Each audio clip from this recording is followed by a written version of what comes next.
नमस्कार, आपके साथ मैं हूं सुमेरा खान। सत्ता के सभी न्यूज मित्रों का स्वागत है। पहले सत्ते पे सत्ता, यानी 7 खबरें और अहम जानकारियां। पहले आपको विनाश काले मुनीर बुद्धि दिखाएंगे, जिनका वैचारिक बैलेंस हाथ में सत्ता का रिमोट आते ही थोड़ा बिगड़ गया है।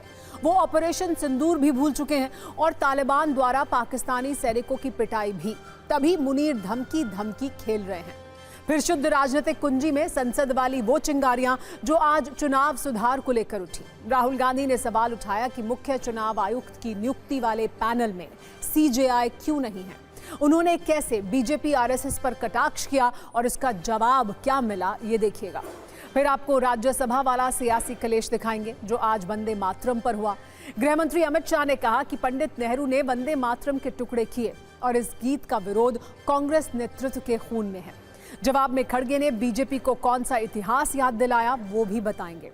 आज एनडीए की संसदीय दल की बैठक भी हुई, जिसमें पीएम मोदी का बिहार चुनाव में शानदार जीत के लिए सम्मान किया गया। हालांकि पीएम ने बिहार में जीत का असली शिल्पकार मुख्यमंत्री नीतीश कुमार को बताया है।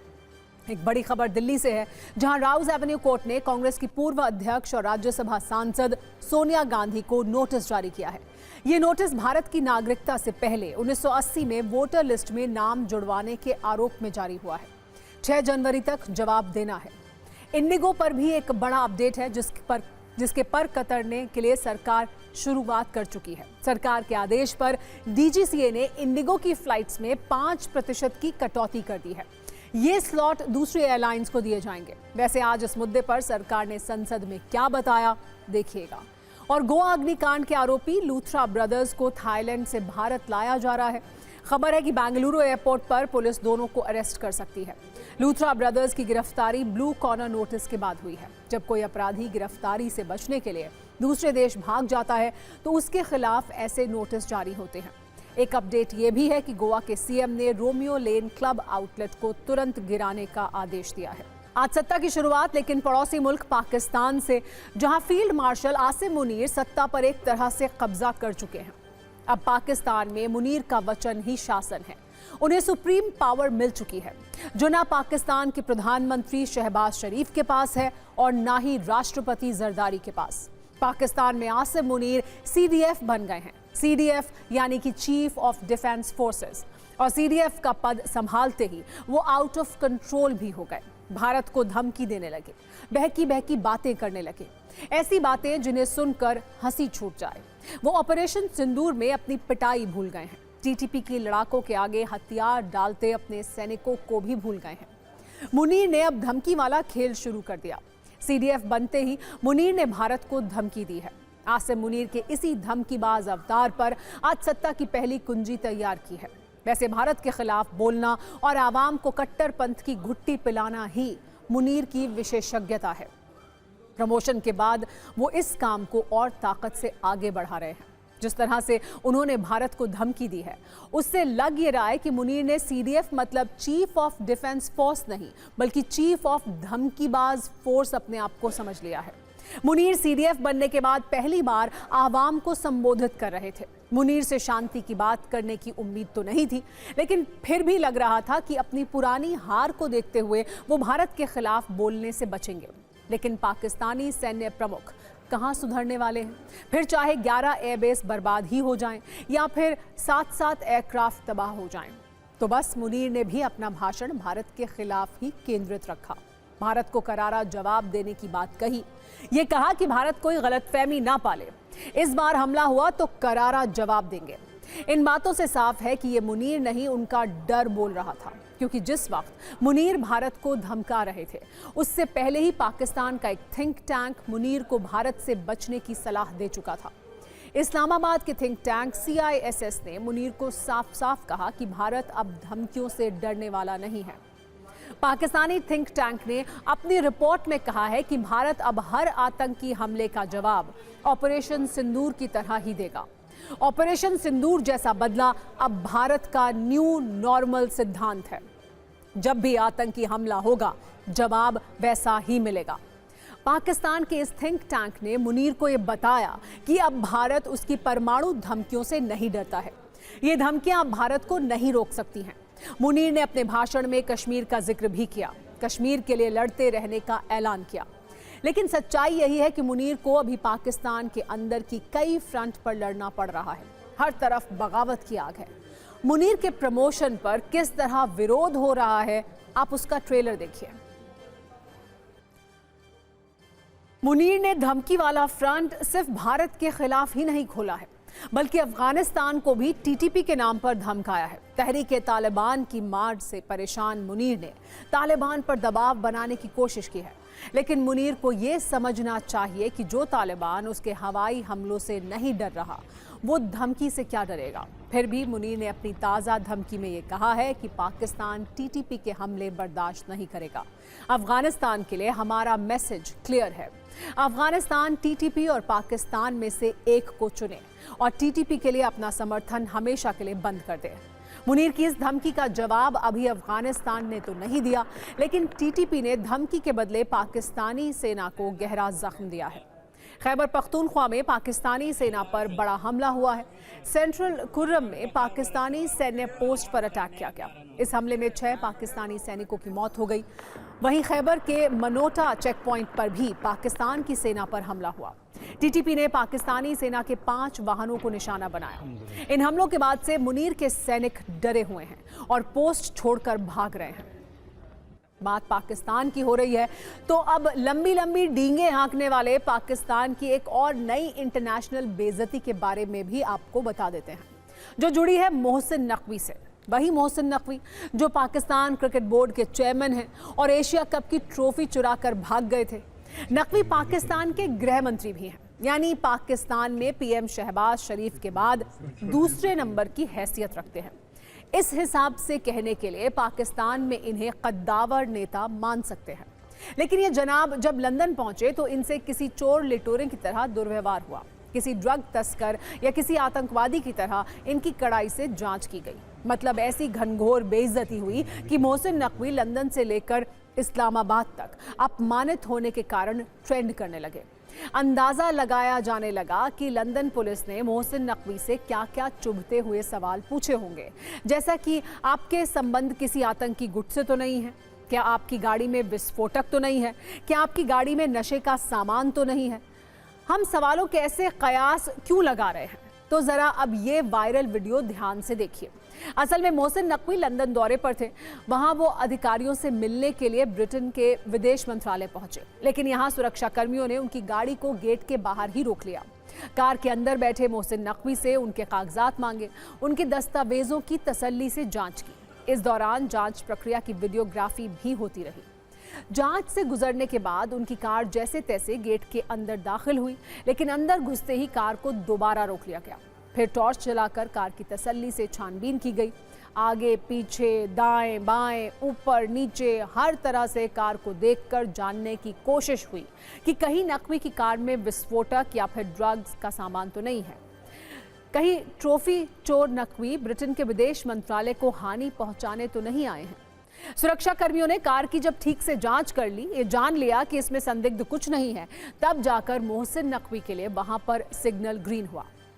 थोड़ी देर बाद वो कार से बाहर निकले, अधिकारियों से हाथ मिलाकर ब्रिटिश फॉरेन मिनिस्ट्री के अंदर चले गए। लंदन में मोहसिन नकवी के इस अपमान पर पाकिस्तान का विदेश मंत्रालय चुप है, लेकिन इस घटना की चर्चा इस्लामाबाद में खूब हो रही है। पाकिस्तानी पत्रकार और सोशल मीडिया यूजर्स लिख रहे हैं कि बतौर गृह मंत्री नकवी के साथ आतंकियों, चोर लिटेरों, ड्रग तस्करों जैसा सलूक किया गया है। अब उस संकट की बात जिसने देश के लाखों लोगों को बड़ा दर्द दिया है, इसकी जिम्मेदार है इंडिगो एयरलाइन, जो अपनी टैगलाइन में ऑन टाइम का दावा करती है। लेकिन अब इस इंडिगो का बैड टाइम यानी बुरा समय शुरू होने के रुझान आने लगे हैं, क्योंकि सरकार ने इंडिगो के पर कतरने शुरू कर दिए हैं।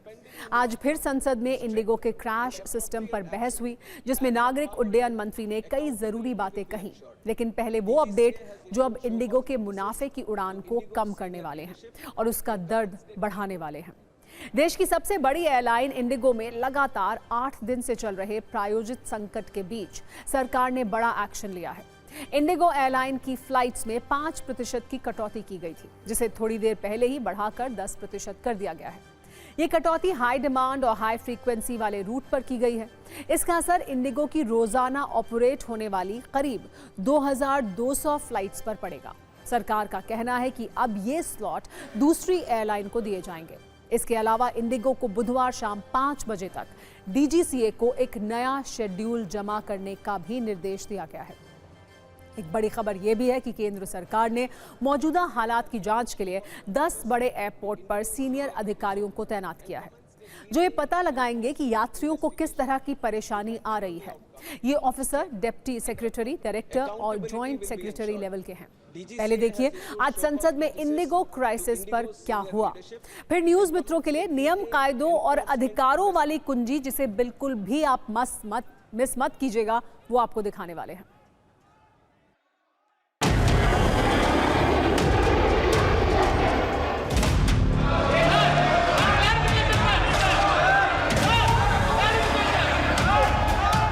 Accountability will be ensured.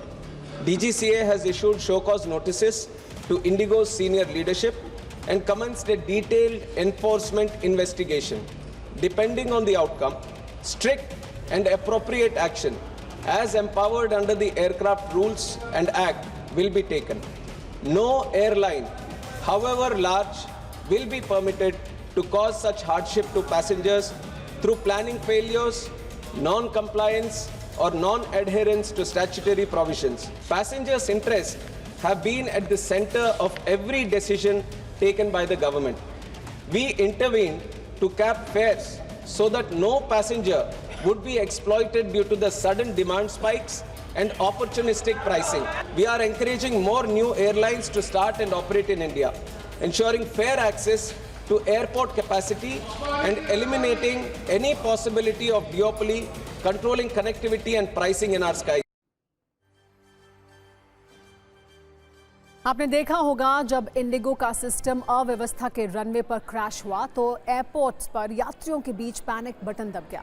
किसी ने कहा इंडिगो ने जानकारी नहीं दी, तो किसी ने कहा अब तक रिफंड नहीं मिला। कई लोगों को पता तक नहीं था कि आगे क्या होगा। इसीलिए हमने न्यूज मित्रों के लिए एक नियम, कायदों और उनके अधिकारों वाली एक कुंजी बनाई है, जिसमें कई सवालों के जवाब हैं। किसी फ्लाइट के लेट होने या रद्द होने पर डीजीसीए का नियम क्या कहता है, आप वो नोट कीजिएगा। भारत में एयरलाइन के लिए सिविल एविएशन रिक्वायरमेंट यानी CAAR के अंदर कुछ नियम बनाए गए हैं।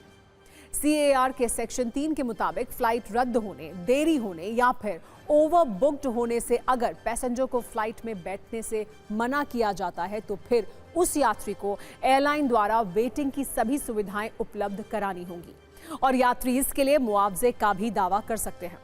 अगर आप समय पर चेक इन कर चुके हैं और आपको एयरपोर्ट पहुंचने के बाद ये पता चलता है कि फ्लाइट लेट है, तो भी एयरलाइन आपको मुआवजा देने के लिए बाध्य है। अगर 2.5 घंटे की अवधि वाली फ्लाइट में 2 घंटे या उससे ज्यादा की देरी है, 2.5 से 5 घंटे की फ्लाइट में 3 घंटे या उससे ज्यादा की देरी है और 5 घंटे से ज्यादा अवधि वाली फ्लाइट में 4 घंटे या उससे ज्यादा की देरी है, तो एयरलाइन को वेटिंग के वक्त फ्री मील और रिफ्रेशमेंट्स उपलब्ध कराने होंगे।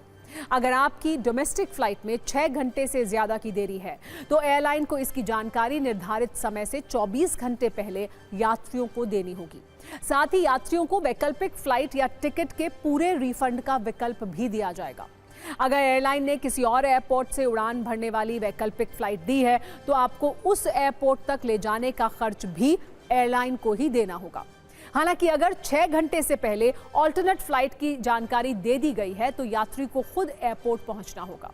एक और जरूरी नियम यह भी है कि अगर किसी फ्लाइट में 24 घंटे से ज्यादा की देरी है, तो एयरलाइन को पैसेंजर्स के लिए होटल की व्यवस्था भी करनी होगी। अब हम आपको एक और जरूरी जानकारी दे देते हैं। अगर आपकी फ्लाइट लेट हो गई है और आप रिफंड के लिए आवेदन करना चाहते हैं, तो उसकी प्रक्रिया क्या है। विशेष बात यह है कि रिफंड क्लेम करने के लिए अपने सारे डॉक्यूमेंट अपने पास रखें, जैसे boarding pass, ticket, booking reference ID.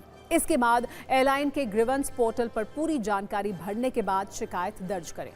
DGCA के नियमों के मुताबिक 30 दिन के अंदर इस शिकायत का हल होगा।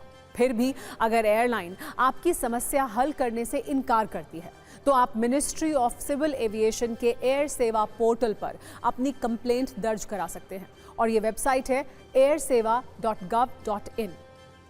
रिफंड कब तक मिलेगा ये भी आप नोट कर लीजिए। नियमों के अनुसार अगर पेमेंट कैश में किया गया है तो रिफंड तुरंत मिल जाता है। अगर भुगतान क्रेडिट कार्ड से किया गया है तो रिफंड 7 दिन के अंदर मिलता है। और अगर बुकिंग ट्रैवल एजेंट के द्वारा की गई है तो रिफंड भी ट्रैवल एजेंट की तरफ से ही आपको मिलेगा।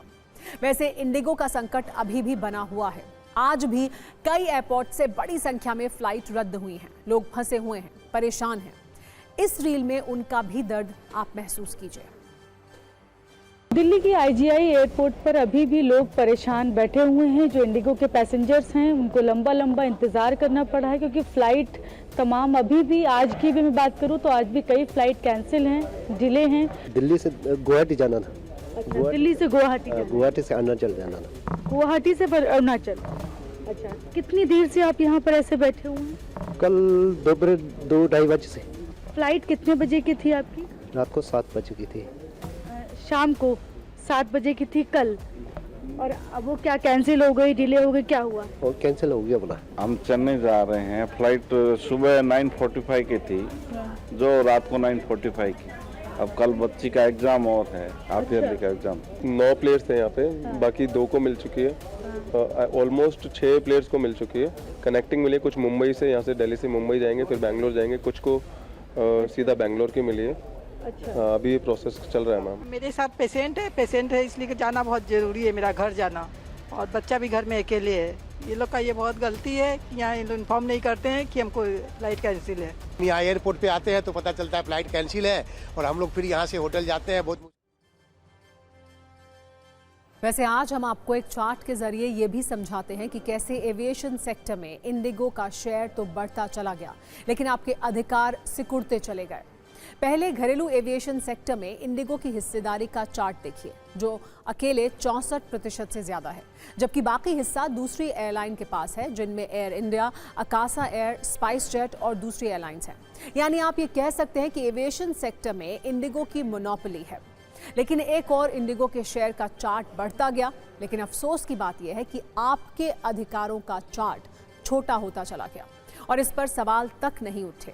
ये चार्ट भी देखिए, जिसमें इंडिगो के अधिकार आपको 99% नजर आएंगे। वो जब फ्लाइट कैंसिल कर सकती है, जब चाहे फ्लाइट में देरी कर सकती है, जब चाहे किराए में इजाफा कर सकती है। रिफंड भी सुविधा अनुसार किया जाता है और असुविधा के लिए जवाब दिया जाता है सिर्फ सॉरी। लेकिन इसी चार्ट में आपके अधिकार बहुत छोटे हैं और 1% तक सीमित हैं, जिसमें आप सिर्फ रिफंड के लिए अर्जी डाल सकते हैं। ये रिफंड तय समय पर मिल जाएगा, इसकी भी गारंटी नहीं है। और एक रास्ता ये भी है कि आप अपनी शिकायत को लेकर उपभोक्ता अदालत के चक्कर लगाएं। आज हमने इंडिगो की इस अव्यवस्था और एविएशन सेक्टर की आवश्यक सर्जरी के ऊपर एविएशन एक्सपर्ट से भी बात की। उन्होंने क्या कहा, उन्हें सुनिए। सरकार का मेन आर्म है, जैसे डीजीसी आप कहते हैं, जो रेगुलेट करता है, उसको अपनी स्क्रूटनी बढ़ानी पड़ेगी। उसको चेक करना पड़ेगा कि जो ऑपरेटर चला रहा है उसकी अपनी कॉम्पिटेंस और कैपेबिलिटी किस लेवल की है। स्पेयर्स हैं उसके पास कि नहीं है, जहाज़ हैं कि नहीं है, पायलट्स हैं कि नहीं है। अगर नहीं है तो उसको आप ट्रंकेट करिए। दूसरा, मोनोपोली ख़त्म करने के लिए आपके पास एक ही तरीका है कि जो अभी आप पे प्रीडोमिनेंट ऑपरेटर हैं, यहाँ भी आप एक थ्रेशोल्ड लेवल बताइए कि भाई एक ऑपरेटर जो है वो सपोज 35% के लेवल से ज़्यादा नहीं जा सकता, तो आप उसको फ्रीज कर दीजिए कि इससे ज़्यादा जो है कैपेसिटी के ऊपर जो है आपको परमिशन नहीं मिलेगी। ऑटोमेटिकली मार्केट में गैप होगा तो दूसरे ऑपरेटर आएंगे और सस्टेन करेंगे। सरकार को अपनी फेयर अब जहाँ फेयर स्ट्रक्चर रेशनलाइज करने की बात करते हैं, वहाँ पे आपको कॉस्ट स्ट्रक्चर को भी रेशनलाइज करना पड़ेगा। जो मोनोपोली या 65% मार्केट शेयर इंडिगो का है, वो अपने किसी सरकार के प्रयासों से या सरकार की पॉलिसी से नहीं आया है। वो इसलिए आया है कि जब इंडिगो ने 2006 में ऑपरेशन शुरू करे थे तो 4-5 बड़े ऑपरेटर ऑलरेडी इन एग्जिस्टेंस थे जी। और धीरे धीरे एक एयर इंडिया को छोड़ के बाकी सारे ऑपरेटर जो हैं वो बंद होते चले गए। तो सरकार ने जो ये डायरेक्टिव उन्हें दिया कि इस पीरियड से, इस लेवल से आप ऊपर नहीं जा सकते, वो कार के अंतर्गत है, जो फेयर मैकेनिज्म है। तो उस फेयर मैकेनिज्म में भाई ठीक है, आपको फ्री कंपटीशन है, आप ये कह रहे हैं कि साहब आपके फेयर मैकेनिज्म आप को फ्री करनी पड़ेगी इन्हें डीरेगुलेटेड इकोनॉमी, वहाँ तक सही है, पर इसका मतलब नहीं कि आपको you have a licence to loot the people. तो बियॉन्ड ए लेवल आपको उस पर एक सीलिंग लगानी पड़ेगी। वैसे ये सही है कि एविएशन इंडस्ट्री में इंडिगो की मोनोपोली यानी एकाधिकार है, और ऐसी स्थिति में अगर इंडिगो का सिस्टम क्रैश हो जाए तो ऐसे संकट स्वाभाविक हैं। वैसे आज ये भी समझना चाहिए कि कैसे समय के साथ इंडिगो बाय डिफॉल्ट मोनोपोली की स्थिति में आ गई। जिस समय 2006 में कंपनी की शुरुआत हुई तो बाजार में और भी एयरलाइंस थी और प्रतिस्पर्धा भी थी, जैसे jet Airways, Kingfisher, Go Air. लेकिन धीरे धीरे ये एयरलाइन बंद होती गई और इंडिगो का विस्तार होता गया। साथ ही इंडिगो ने अपनी सेवाओं के साथ सस्ते किराए का एक ऐसा मॉडल तैयार किया जिसके सामने दूसरे ऑपरेटर्स का टिकना मुश्किल हो गया। लेकिन एक सच ये भी है कि यहीं पर सरकारों की भूमिका शुरू होनी चाहिए थी, जो वास्तव में नहीं हुई। एक रिपोर्ट के अनुसार 2013 में इंडिगो की मार्केट में हिस्सेदारी लगभग 32% थी, जो अब 65% तक पहुंच चुकी है। इसीलिए मौजूदा सरकार या पहले की सरकारों को मोनोपोली को लेकर सख्त नियम बनाने चाहिए थे, जिसमें कोई कंपनी एक सीमा तक ही जा सके। हैरानी है कि भारत में प्रतिस्पर्धा अधिनियम 2002 भी है और उसे लागू करने वाला कॉम्पिटिशन कमीशन ऑफ इंडिया भी, लेकिन सब सिर्फ शोपीस की तरह है, क्योंकि इनकी मौजूदगी के बावजूद भारत में मोनोपोली जैसे ट्रेंड चलते हैं और इंडिगो उसका सबूत है। वैसे एक्सपर्ट्स ये मानते हैं कि किसी सेक्टर में एक कंपनी की हिस्सेदारी 30 या 35% से ज्यादा नहीं होनी चाहिए, क्योंकि इस ट्रेंड पर रोक नहीं लगी तो इंडिगो संकट वाले एपिसोड समय समय पर रिलीज होते रहेंगे। यहाँ अमेरिका के 2 उदाहरण भी नोट कीजिएगा। पहला, हाल फिलहाल में जब नेटफ्लिक्स ने वार्नर ब्रदर्स को खरीद लिया, इससे एंटरटेनमेंट और कंटेंट स्ट्रीमिंग के बिजनेस में नेटफ्लिक्स का दबदबा बढ़ गया और अब वो एकाधिकार की स्थिति में है। इसे लेकर अमेरिकी राष्ट्रपति ट्रंप ने भी चिंता जाहिर की है। कई रिपब्लिकन सांसदों ने एंटी ट्रस्ट जांच की मांग भी की है। एक पुराना उदाहरण भी है जिसका जिक्र मोनोपोली से जुड़े मामलों में हमेशा होता है। 1997 में जब एप्पल बैंकरप्ट हो रही थी तो माइक्रोसॉफ्ट ने एंटी ट्रस्ट जांच और मोनोपोली के आरोप से बचने के लिए एप्पल को $150 मिलियन का बेल आउट पैकेज दिया था।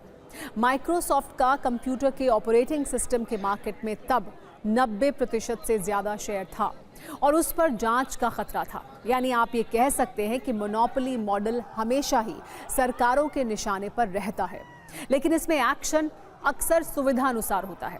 हालांकि अब इस पर केंद्र सरकार की नजर है। सरकार की कोशिश हर बार यही रही कि ज्यादा कंपटीशन इसमें आए, और ज्यादा कंपटीशन का मतलब है कि हम भी परमिशंस दे रहे हैं कि नए एयरलाइंस को आने के लिए।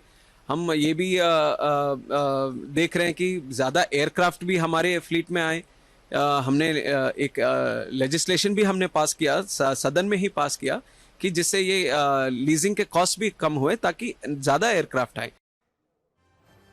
एक विमान कंपनी की मोनोपोली की सत्ता को सरकार खत्म करने की कोशिश कर रही है, लेकिन अब इस खबर से सीधे राजनीतिक सत्ता के केंद्र संसद में चलते हैं, जहां आज लोकसभा और राज्यसभा में हाउसफुल और पावरफुल चर्चा हुई। लोकसभा में आज बहस का मुद्दा चुनाव सुधार था, जबकि राज्यसभा में वंदे मातरम के 150 वर्ष पूरे होने पर चर्चा हुई। दोनों सदनों की चर्चा में काफी ऐतिहासिक तथ्य थे, ज्वलनशील तर्क थे और एक दूसरे को राजनीतिक पटखनी देने की महत्वाकांक्षा भी थी। राज्यसभा में वंदे मातरम पर गृह मंत्री अमित शाह और कांग्रेस अध्यक्ष मल्लिकार्जुन खड़गे मुख्य स्पीकर थे, जबकि लोकसभा में चुनाव सुधार पर नेता विपक्ष राहुल गांधी और अखिलेश यादव ने अपने तर्कश के तीरों से सरकार को घायल करने की कोशिश की। राजनीतिक सत्ता की खबरों में इन दोनों में से पहले लोकसभा की तीखी और ऐतिहासिक तथ्यों से भरपूर मसालेदार चर्चा की बात करते हैं। संसद सत्र के 7वें दिन आज लोकसभा में विपक्ष के पसंदीदा मुद्दे चुनाव सुधार पर चर्चा हुई, जिसमें विपक्ष की तरफ से एसआईआर, ईवीएम, बैलेट पेपर और वोट चोरी जैसे शब्दों का इस्तेमाल कर सत्ता पक्ष पर खूब हमले किए गए। विपक्ष की तरफ से राहुल गांधी और अखिलेश यादव ने सरकार पर हमले किए, तो सरकार की तरफ से केंद्रीय मंत्री राजीव रंजन सिंह और सांसद निशिकांत दुबे ने हमला किया। राहुल गांधी के भाषण के दौरान लोकसभा में काफी हंगामा भी हुआ। सत्ता पक्ष ने आरोप लगाया कि राहुल गांधी काल्पनिक आरोप लगा रहे हैं, जो सच से बहुत दूर हैं। वो मुद्दे से भटक चुके हैं। दरअसल राहुल गांधी ने 3 बड़ी बातें कही जो सत्ता पक्ष को चुभ गईं। उन्होंने कहा कि आरएसएस सभी संस्थाओं पर कब्जा करना चाहती है, चुनाव आयोग पर कब्जा किया जा रहा है। चुनाव में बीजेपी इसका इस्तेमाल कर रही है। राहुल इतने पर नहीं रुके, उन्होंने ये भी कहा कि ED, CBI, IB, income tax department पर कब्जा किया जा रहा है और ये सब आरएसएस कर रहा है। देश भर की यूनिवर्सिटी में आरएसएस के वाइस चांसलर बैठे हैं। सिर्फ राहुल ही नहीं, समाजवादी पार्टी के अध्यक्ष अखिलेश यादव ने कहा कि सरकार और चुनाव आयोग मिलकर एसआईआर के बहाने अंदर ही अंदर एनआरसी वाला काम कर रहे हैं। यूपी में वोट चोरी नहीं, डकैती हो रही है। टीएमसी सांसद कल्याण बैनर्जी ने तो ये तक कह दिया कि एसआईआर वोट डिलीट करने का टूल बनकर रह गया है। चुनाव आयोग किसी व्यक्ति की नागरिकता तय करने की अथॉरिटी नहीं है। विपक्ष से इन नेताओं ने मोर्चा संभाला था तो सत्ता पक्ष से भी खूब हमले हुए। BJP is directing and using the election commission to damage India's democracy. Why is it that the CJI was removed from the selection panel of the election commissioner? What motivation could there be to remove the CJI? Do we not believe in the CJI? The project of the RSS was to capture the institutional framework of the country. And I said, the education system has been captured. Vice Chancellor after Vice Chancellor after Vice Chancellor is placed not on merit, not on capability, not on scientific temper, but on the fact that he belongs to a particular organization. Capture of the institution that directly controls the election system of a country, the election commission. Indira Gandhi ने इसी vote चोरी करके जब रायबरेली का चुनाव जीता और जब फैसला हुआ कोर्ट का, तो ऐसा सिचुएशन इस व्यक्ति ने पैदा किया, इस पार्टी ने पैदा किया कि आपको आश्चर्य होगा कि 3 जज को बाईपास करके एक ऐसे चीफ जस्टिस को बना दिया जो 8.5 साल तक इसका मुख्य न्यायाधीश रहा। मतलब ये एसआईआर नहीं है, ये अंदर ही अंदर एनआरसी वाला काम कर रहे हैं। क्योंकि हमने उत्तर प्रदेश में सुना है कि वहां के मुख्यमंत्री जी कह रहे हैं कि हम डिटेंशन सेंटर बना रहे हैं। वही एसआईआर में जिसका नाम नहीं, उसके लिए डिटेंशन सेंटर की जरूरत है। इसका मतलब अध्यक्ष महोदय, जो काम ये खुल के नहीं कर सकते थे एनआरसी, वो काम ये एसआईआर के बहाने कर रहे हैं। चुनाव आयोग के पास कानूनी तौर पर एसआईआर करवाने का कोई औचित्य नहीं है। ना संविधान में, ना कानून में स्पेशल इंटेंसिव रिवीजन का कोई प्रावधान है। चुनाव आयोग ने तो कई बार कहा, खुला आमंत्रण दिया है कि अगर ईवीएम में छेड़छाड़ होता है तो कोई आके हमको प्रमाणित करके बता दे। आप कभी जाते ही नहीं हैं, आप कभी नहीं जाते हैं। जब चुनाव आयोग कहता है कि एफिडेविट करके दीजिए, तो विरोधी दल के नेता कच्ची गली पकड़ लेते हैं। कल लोकसभा में वंदे मातरम पर चर्चा की शुरुआत प्रधानमंत्री नरेंद्र मोदी ने की थी। आज राज्यसभा में इसकी शुरुआत गृह मंत्री अमित शाह ने की। उन्होंने कांग्रेस पर कई आरोप लगाए, तो कांग्रेस की तरफ से जवाब राज्यसभा में नेता विपक्ष मल्लिकार्जुन खड़गे ने दिया। अमित शाह ने राज्यसभा में कहा कि वंदे मातरम का विरोध नेहरू से लेकर आज तक कांग्रेस नेतृत्व के खून में है। इस पर खड़गे ने कहा कि कांग्रेस ने स्वतंत्रता संग्राम के दौरान वंदे मातरम को नारा बनाने का काम किया। अमित शाह ने देश के पहले पीएम पंडित नेहरू पर वंदे मातरम के 2 टुकड़े करने का आरोप लगाया और ये कहा कि तुष्टीकरण के लिए वंदे मातरम का विरोध किया गया।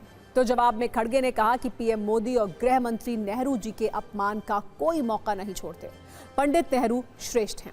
अमित शाह ने इंदिरा गांधी को भी वंदे मातरम के विरोध वाली लाइन में खड़ा किया और ये कहा कि जब वंदे मातरम के 100 वर्ष पूरे होने पर देश जश्न मनाता, तब देश को आपातकाल में डाल दिया गया।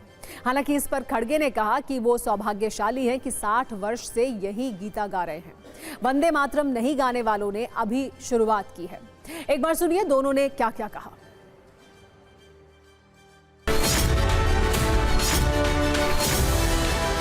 वंदे मातरम का विरोध आज भी जवाहरलाल नेहरू से लेकर आज के कांग्रेस के नेतृत्व तक कांग्रेस के खून के अंदर बसा है। जब वंदे मातरम के 50 साल हुए, तब क्या हुआ? तब जवाहरलाल नेहरू जी ने वंदे मातरम के 2 टुकड़े कर उसको 2 अंतरों तक सीमित करने का काम किया। सर, आज भी हम कहते हैं कि इनकी पार्टी बीजेपी आरएसएस का गीत अलग है, क्योंकि इनका गीत अलग ही है। ये वंदे मातरम नहीं है। हमारा गीत वंदे मातरम है। अगर वंदे मातरम के तुष्टीकरण की नीति के तहत 2 टुकड़े न करते तो देश का बंटवारा नहीं होता और देश पूरा होता। आपकी आदत हो गई है कि कांग्रेस को गालियां देना और नेहरू जी को टारगेट। अरे नेहरू जी का इमेज खराब करने के लिए अगर आप बैठे हैं, वो नामुमकिन है, वो सबसे ऊंचा है।